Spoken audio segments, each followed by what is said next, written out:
धनगर समाजाला एसटीतून आरक्षण देण्याच्या मागणीसाठी या ठिकाणी धनगर समाजातील जे काही आंदोलक आहे पुणे जिल्हाधिकारी कार्यालयाबाहेर आंदोलन करतायत आणि एसटी आरक्षणाची अंमलबजावणी करावी अशा पद्धतीची मागणी या सगळ्या आंदोलकांकडून होताना पाहायला मिळते। त्यामुळे या ठिकाणी जोरदार घोषणाबाजी सुद्धा या सगळ्या आंदोलकांकडून होत आहे आणि नेमकी काय या सगळ्या आंदोलकांचं म्हणणं आहे ते आपण जाणून घेऊयात।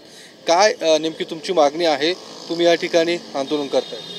गेल्या 70 वर्ष झालं सकल धनगर समाज हा एसटी आरक्षणाची अंमलबजावणी करावी या मागणीसाठी झटतोय, संघर्ष करतोय। माननीय मुख्यमंत्री देवेंद्र फडणवीस साहेबांनी 2014 साली सकल धनगर समाजाला आश्वासित केलं होतं की माझ्याकडे सगळे कागदपत्र आहेत, पुरावे आहेत, आम्ही तुमच्या धनगर एसटी आरक्षणाची अंमलबजावणी करू, आम्हाला सत्ता द्या। आणि त्या पद्धतीनं सकल धनगर समाजानं सत्ता दिली आणि आता गेल्या 10 वर्षापासून पहिल्या कॅबिनेटमध्ये आश्वासन दिलं होतं की आम्ही तुम्हाला आरक्षणाची अंमलबजावणी करू, परंतु दुर्दैवानं आपण बघितलं असेल अनेक कॅबिनेट झाले, आरक्षण मिळालं नाही।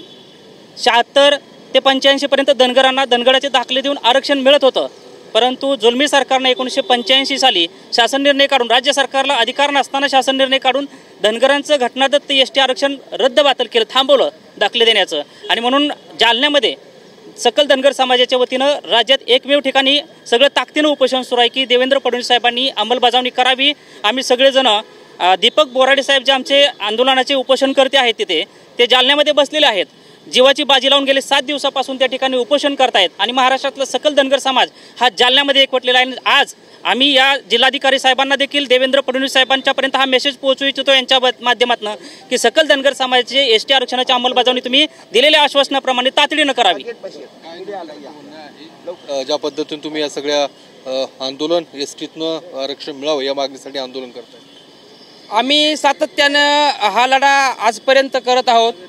ज्या प्रकारे प्रशासनाने शासनाला जो आम्ही पहिल्यांदा त्यांना सांगितलं होतं की आम्हाला एसटीचं आरक्षण दाखल, तेव्हा बीजेपी सरकार होतं, सरकारनं आम्हाला शब्दही दिला होता की आम्ही सरकारला तुम्हाला आमचं सरकार आल्यानंतर तुम्हाला आम्ही 100% आरक्षण देऊया। पण असं झालं की जेव्हा जेव्हा हे लोक आमच्यापाशी आले तेव्हा आम्ही त्यांच्या अंगावर भंडारा टाकला, त्यांना सत्तेत बसवलं।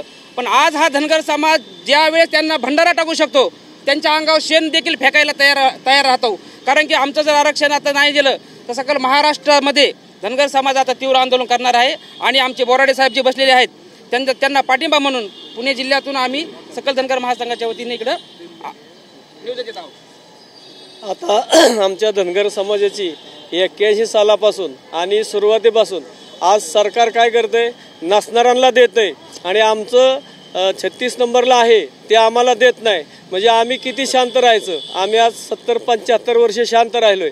आता इथून पुढं अशी अराजकता माजल महाराष्ट्रात की सर्व समाज आता एक झालेला आहे आणि आमचे दीपक बोराडे साहेब जालन्यात बसलेले आहेत। आता एकमेव आंदोलन तिथं पाठिंबा सर्व महाराष्ट्राचा समाजाचा आहे, पण आमची सरकारला अशी विनंती आहे की जर तुम्ही आमचं आम्हाला दिलं तर आम्ही ओबीसी मधून जवळजवळ 1.5-2 कोटी बाहेर पडतोय, ओबीसीतनं बाहेर पडू। काय या सगळे आंदोलन तुम्ही आता याच्यामध्ये आमची एकच मागणी आहे, जर आमचे दीपक भाऊ 7 दिवसापासून उपाशी आहेत आणि तरी देखील सरकार त्यांच्याकडे लक्ष देत नाही, सरकारनं तातडीनं या गोष्टीकडे लक्ष द्यावं आणि सरकारनं दीपक भाऊंची त्या ठिकाणी बोलणी चालू करावीत अशी आमची इथं मागणी आहे आणि लवकरात लवकर एसटी आरक्षणाची अंमलबजावणी करावी। एसटी आरक्षणाची तात्काळ अंमलबजावणी करावी।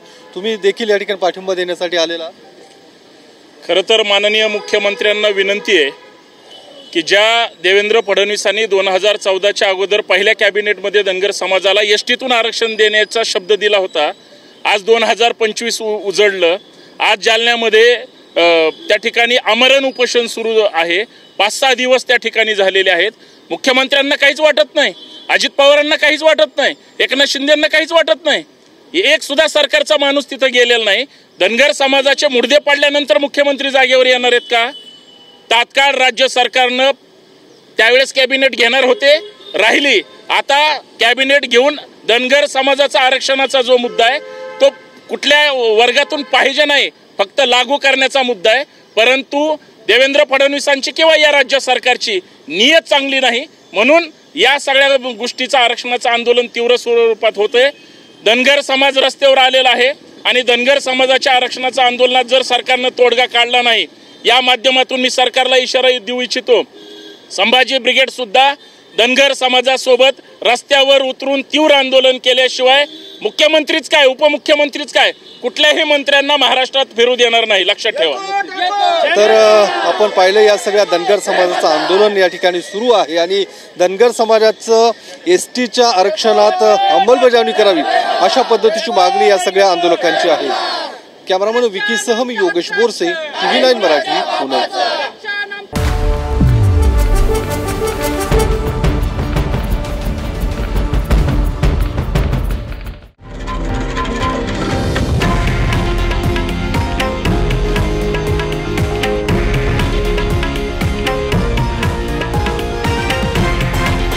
हे आहे देशातील नंबर 1 न्यूज नेटवर्क आणि आपण पाहत आहात TV9 मराठी, एकमेव.